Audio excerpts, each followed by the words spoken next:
The second book of Samuel, chapter 14, Joab's plan.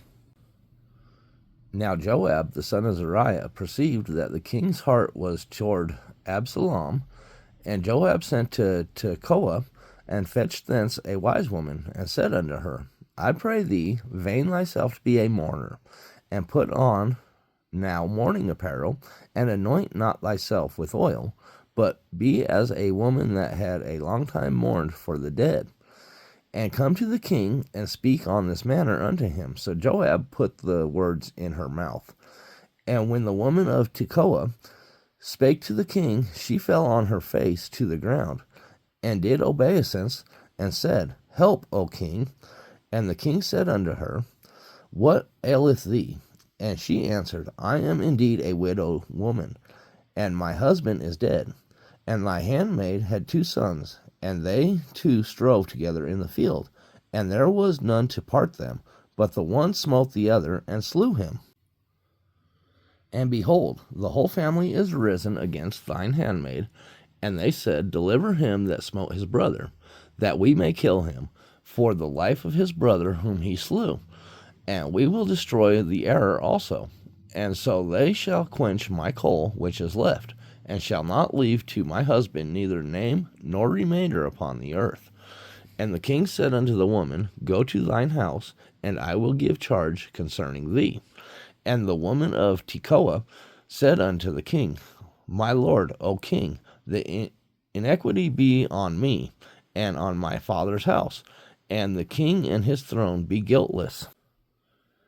And the king said, Whosoever saith aught unto thee, bring him to me, and he shall not touch thee any more. Then said she, I pray thee, let the king remember the Lord thy God, that thou wouldest not suffer the revengers of blood to destroy any more, lest they destroy my son. And he said, As the Lord liveth, there shall not one hair of thy son fall to the earth. A plea for Absalom's return. Then the woman said, Let thy handmaid, I pray thee, speak one word unto my lord the king. And he said, Say on. And the woman said, Wherefore then hast thou thought such a thing against the people of God? For the king doeth speak this thing as one which is faulty, in that the king doeth not fetch home again his banished. For we must needs die, and are as water split on the ground, which cannot be gathered up again. Neither doeth God respect any person, yet doeth he devise means that his banished be not expelled from him? Now therefore that I am come to speak of this thing unto my lord the king, it is because the people have made me afraid. And thy handmaid said, I will now speak unto the king. It may be that the king will perform the request of his handmaid. For the king will hear to deliver his handmaid out of the hand of the man that would destroy me and my son together out of the inheritance of God. Then thy handmaid said, The word of my lord the king shall now be comfortable. For as an angel of God, so is my lord the king to discern good and bad. Therefore the Lord thy God will be with thee. David perceives Joab's plan. Then the king answered and said unto the woman, Hide not from me, I pray thee, the thing that I shall ask thee. And the woman said, Let my lord the king now speak.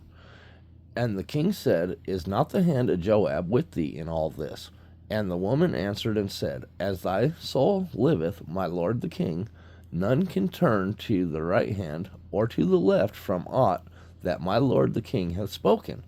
For thy servant Joab, he bade me, and he put all these words in the mouth of thy handmaid. To fetch about this form of speech hath thy servant Joab done this thing. And my lord is wise, according to the wisdom of an angel of God, to know all things that are in the earth. And the king said unto Joab, Behold now, I have done this thing. Go therefore, bring the young man Absalom again. And Joab fell to the ground on his face, and bowed himself, and thanked the king. And Joab said, Today thy servant knoweth that I have found grace in thy sight, my lord, O king, in that the king hath fulfilled the request of his servant. Absalom's return. So Joab arose and went to Geshur and brought Absalom to Jerusalem. And the king said, Let him turn to his own house, and let him not see my face. So Absalom returned to his own house, and saw not the king's face. But in all Israel there was none to be so much praised as Absalom for his beauty, from the sole of his foot even to the crown of his head. There was no blemish in him. And when he polled his head, for it was at every year's end that he polled it, because the hair was heavy on him, therefore he polled it, he weighed the hair of his head at 200 shekels after the king's weight. And unto Absalom there were born 3 sons, and 1 daughter, whose name was Tamar. She was a woman of a fair countenance. So Absalom dwelt 2 full years in Jerusalem, and saw not the king's face. Therefore Absalom sent for Joab, to have sent him to the king, but he would not come to him. And when he sent again the second time, he would not come. Therefore he said unto his servants, See, Joab's field is near mine, and he hath barley there. Go and set it on fire. And Absalom's servant set the field on fire. Then Joab arose and came to Absalom unto his house, and said unto him, Wherefore have thy servants set my field on fire? And Absalom answered Joab, Behold, I sent unto thee, saying, Come hither, that I may send thee to the king, to say, Wherefore am I come from Geshur? It had been good for me to have been there still. Now therefore let me see the king's face, and if there be any iniquity in me, let him kill me. So Joab came to the king, and told him. And when he had called for Absalom, he came to the king, and bowed himself on his face to the ground before the king. And the king kissed Absalom.